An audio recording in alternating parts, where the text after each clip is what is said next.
बोले सतगुरु बंदी छोड़ कबीर साहिब की जय हो, सतगुरु मदनपति साहिब की जय हो, सतगुरु वैराग साहिब की जय हो, सभी संतों की जय हो, सभी भक्तों की जय हो।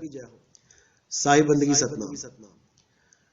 तो आज जो हमारा टॉपिक होगा, आज हमारा टॉपिक होगा कि गुरु क्यों जरूरी है।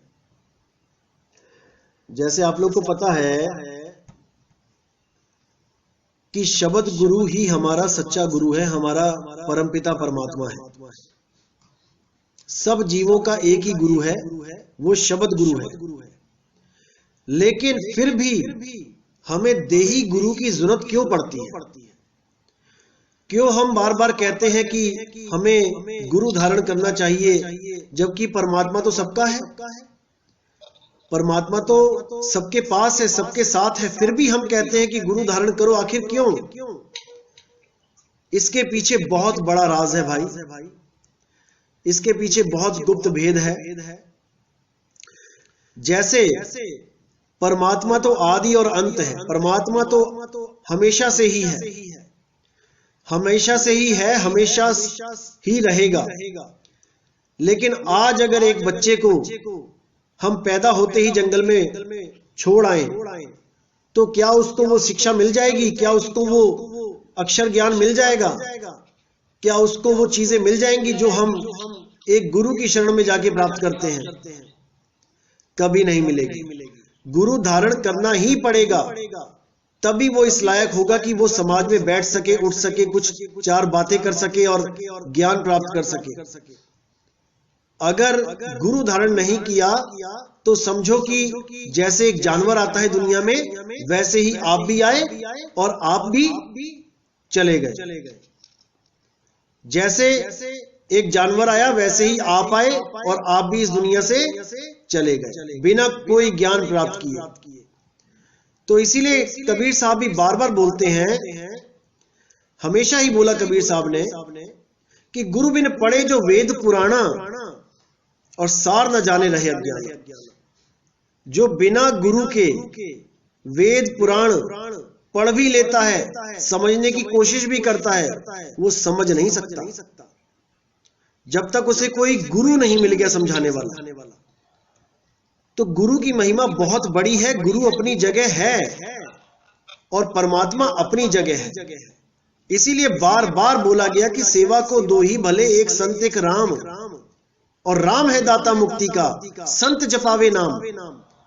राम है दाता मुक्ति का बोला है, राम है दाता नाम का नहीं बोला है कि सब जीवों को आके वो परमात्मा नामदान बख्शिश करेगा। नहीं, उसने एक विधि विधान बना रखा है कि गुरु को धारण करो तभी परमात्मा मिलेगा, अन्यथा नहीं मिलेगा, चाहे जितना जोर लगा लो। कई लोग बहुत भ्रमित करते हैं लोगों को, गुरु की जरूरत नहीं है, गुरु तो परमात्मा होता है, परमात्मा ही गुरु होता है, ये संत तो बीच में कुछ होता ही नहीं है।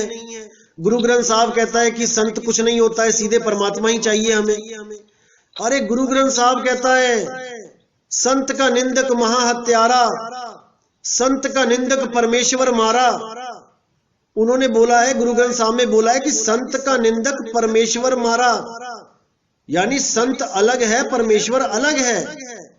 परमेश्वर का निंदक परमेश्वर मारा नहीं बोला उन्होंने बोला संत का निंदक, कि संत की जो सच्चे संत की जो सच्चे नाम का प्रचार कर रहा है, उसकी निंदा करने वाला परमेश्वर मारा। परमेश्वर उसका साथ कदापि नहीं देगा, उसको 184 में भटकना ही पड़ेगा, क्योंकि वो खुद तो मर ही रहा है और लोगों को भी साथ में लेके जा रहा है।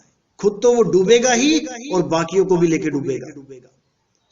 इसलिए संत का निंदक महाहत्यारा बोला है उन्होंने, कि जो संतों की निंदा करता है वो महाहत्यारा है, परमेश्वर मारा है। परमात्मा भी उसकी मदद नहीं करता, उसको पता नहीं कितनी बार 184 जून में घुमाएगा, क्योंकि मनुष्य चोला प्राप्त करने के बाद भी उसने गुरु धारण नहीं किया, उसने गुरु के ऊपर भी उंगली उठा दी।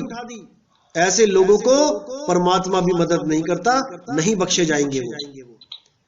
मीराबाई देख लो, मीराबाई रविदास जी के पास गई, उनको गुरु धारण किया। क्या मीराबाई का परमात्मा नहीं था क्या? वो डायरेक्ट नहीं मिल सकता था क्या उनको? क्यों रविदास जी के पास जाना पड़ा? क्यों दूसरी पातशाही को पहली पातशाही के पास जाना पड़ा? गुरु अंगद देव साहिब को क्यों नानक साहब के पास जाना पड़ा? क्यों 10वीं पातशाही को 9वीं पातशाही के पास जाना पड़ा? 10वीं पातशाही से पूछा किसी ने कि आपका गुरु कौन है, तो उन्होंने कहा आदि अंत एको अवतारा, सोई गुरु समझो हमारा। लेकिन इतनी बात उन्होंने तब कही ना भाई जब गुरु धारण किया। अगर उन्होंने 9वीं पातशाही को गुरु धारण ना किया होता तो क्या इतनी सोजी आ जाती? कदापि नहीं। बाबा नानक को बोला किसी ने कि आपका गुरु कौन है, उन्होंने कहा शब्द गुरु सुरत धुन चेला। बिल्कुल सही बात है, लेकिन इतनी सोजी आ जाती अगर बेई नदी पे जिंदा बाबा ना मिलते। तो बहुत जरूरी है इन बातों को समझना कि भाई बिना संतों के काम नहीं बनेगा। आज के समय में लोग क्या कर रहे हैं, आज के समय में लोग अन्य अन्य पंथों में जाते हैं केवल ज्ञान चुराने, कि उससे भी कुछ सीख लूं, उससे भी कुछ सीख लूं, और जिससे सीखते हैं उसी को लात मार देते हैं। कहते हैं हमें तो खुद से ज्ञान हो गया। अरे खुद से ज्ञान होता तो अपने घर में बैठे होते ना, क्यों भटके इधर उधर ज्ञान लेने के लिए? तुम्हारा परमात्मा तब नहीं था तुम्हारे पास, तुम्हारे घर में बैठा हुआ, तब क्यों संतों के पास जा रहे थे भाई? आज तुम संतों को कहते हो कि इनके पास कुछ नहीं है। अरे संतों से ही सीख सीख के 4 बातें करनी आई हैं तुम्हें। ग्रंथ तो पहले से है, 350 साल से तो गुरु ग्रंथ साहब बना हुआ है। क्यों नहीं इतनी ऊंची ऊंची बातें करी आपने पहले? ये सारा ज्ञान संतों का ही ज्ञान है जो आज ये लोग बोल बोल के लोगों को भ्रमित कर रहे हैं। तो ऐसे लोगों से हमेशा बच के भी रहना है और ऐसे लोगों को सीख भी देनी है, धुतकारना है ऐसे लोगों को जो संतों की शिक्षा को चुरा चुरा के आज ज्ञानी बन के बैठ गए हैं, संतों को ही गालियां दे रहे हैं। ऐसे लोगों को परमात्मा कभी माफ नहीं करेगा। अगर मिलने वाला भी होगा ऐसे लोगों को परमात्मा, तो वो भी एक बार मना कर देगा कि इस जन्म में तो नहीं मिलता मैं तुझे। अरे संतों से ज्ञान चुरा के तू मुझे प्राप्त करना चाहता है, कभी नहीं मिलेगा। इसलिए परमात्मा ने, कबीर साहब ने हमेशा यही बोला है कि भाई संतों की शरण में जाओ। राम कृष्ण से कौन बड़ा, तिन्हु तो गुरु कीन, और 3 लोग के वो धनी, गुरु आगे आधीन। वो 3 लोग के गुरु भी, वो 3 लोग के राजा भी गुरुओं के आगे आधीन थे। गुरु की इतनी बड़ी महिमा करी है क्योंकि गुरु के बिना आप कोई ग्रंथ भी नहीं पढ़ सकते। आपको वो ग्रंथ पढ़ने के लिए भी आपको स्कूलों में गुरु धारण करने पड़ रहे हैं। तो भाई गुरु की महिमा को जानना है। हां, जो गुरु ये कह दे कि मैं ही परमात्मा हूं, मेरी शक्ल का ध्यान करो, मैं तुम्हें लेने आऊंगा, मैं ही पार ब्रह्म हूं, परमात्मा ही गुरु बन के आया हुआ है, तुम्हारे सामने बैठा है कुर्सी पे, अगर ऐसी बात कोई कर दे तो वो गुरु नहीं है। वो गुरु कहलाने लायक नहीं है, क्योंकि गुरु तो एक ही है, वो शब्द गुरु है। लेकिन उस शब्द गुरु का लखाव करने वाले को भी सतगुरु बोला गया है। सतगुरु सोई सतनाम बतावे और बाकी गुरु कोई काम ना आवे। सतगुरु वो होता है जो सत्य नाम के बारे में आपको सही से जानकारी दे दे। सतनाम की जानकारी कोई ग्रंथ नहीं दे सकता आपको कि ग्रंथ पढ़ के आपको जानकारी हो जाएगी। उसमें भी कोड लगे होते हैं। आज तक इन लोगों को ओम सोहम का ही नहीं पता था, यही ओम सोहम जपते थे। आज हमने ही बताया कि ओम क्या है, सोहम क्या है, सारे कोड डिकोड किए, आज ये सब ज्ञानी बन गए। इसी को समझना है। चोर चुरावे तुंबड़ी और वो गाड्डे पानी में आए, वो गाड्डे वो ऊपर आवे, सच्चाई छानी ना। चोर जितना मर्जी घड़े को, तुंबड़ी को पानी में डुबोए, लेकिन वो ऊपर आती है। तो भाई इस पे विचार करना है, संतों की शरण में ही रहना है, संतों से ज्ञान प्राप्त करना है। संत आपको सही रास्ता दिखाते हैं, परमात्मा का सही ज्ञान देते हैं, क्योंकि उन्हीं के पंथ में जो प्रथम आचार्य होता है, प्रथम गुरु होता है, उसको परमात्मा ही आके ज्ञान दे गए होते हैं। वही परंपरा को चलाता हुआ संत जीवों को मुक्त करता है। नहीं तो तुम्हें परमात्मा क्यों नहीं आके ज्ञान दे गया भाई? बाबा नानक को दे गए, रविदास जी को दे गए, धर्मदास जी को मिलके गए, गरीबदास जी को मिलके गए, तुम्हें क्यों नहीं मिलके गए? तुम भी फरियाद करो। तुम क्यों संतों के पास जा जाके ज्ञान चुरा रहे हो? करो फरियाद, बन जाओ गरीबदास, बन जाओ धर्मदास, लगाओ पानी में छलांग जरा अपनी बीवी के साथ। वो तो नदी में कूदने जा रहे थे। बनो मदन साहिब, उठाओ तलवार अपने आप को खत्म करने के लिए, बनो बाबा फरीद, बांधो जरा पैर में रस्सी और मारो छलांग कुएं में। क्यों नहीं मारते हो भाई? तो इसको अच्छी तरह समझना है। भ्रमित करने वाले हजारों आएंगे, लाखों आएंगे, लेकिन जो भ्रमित हो जाए वो परमात्मा का हंस नहीं होता। परमात्मा का सच्चा हंस वो होता है जो नीर शीर का निबेड़ा करता है, जो सत्य असत्य का निर्णय करता है और सत्य पे अटल हो जाता है। जब सत्य पे अटल हो जाता है, फिर उसको और कुछ नहीं दिखाई देता, फिर उसको केवल सत्य दिखाई देता है। और दुनिया की कोई भी बड़े से बड़ा कंप्रोमाइज करने के लिए वो तैयार होता है सत्य के लिए। वो सत्य के लिए अटल रहता है, उसको जान की भी परवाह नहीं होती। 9वीं पातशाही गर्दन कटाने के लिए चले गए दिल्ली, 5वीं पातशाही तत्ते तवे पे बैठ गए सत्य के लिए। ईसा मसीह क्रूस पे चढ़ गए, मीरा ने जहर पी लिया, सुकरात ने जहर पी लिया, कबीर साहब को 52 कसनियां करनी पड़ी, बाबा नानक को जेलों में डाल के चक्कियां चलवाई, तो क्या कुछ नहीं किया सत्य के लिए। और ये लोग कहते हैं कि संत कुछ नहीं होता। अरे भाई, संत है तो सब कुछ है। संत ना होते जगत में जल मरता संसार, आग लगी भाई गगन में, झरझर गिरे अंगार। यहां पे ये नहीं बोला कि परमात्मा ना होता जगत में, संत ना होते जगत में। कौन है संत? जो सत्य और असत्य का निर्णय करते हैं, वही संत कहलाते हैं। झूठे संतों के लिए नहीं बोला यहां पे, जो लोगों का पैसा इकट्ठा करके अपने मकान दुकान बना रहे हैं, गाड़ियां खरीद रहे हैं करोड़ों रुपए की। लोगों का पैसा लोगों में ही लगाना है, अपनी बिल्डिंगें नहीं बनवानी है। जो अपनी बिल्डिंगें बनवाए वो संत नहीं है। लोगों का पैसा लोगों की सेवा में लगाना है। मर जाऊं मांगू नहीं अपने तन के काज, और परमारथ के काज में मोहे ना आवे लाज।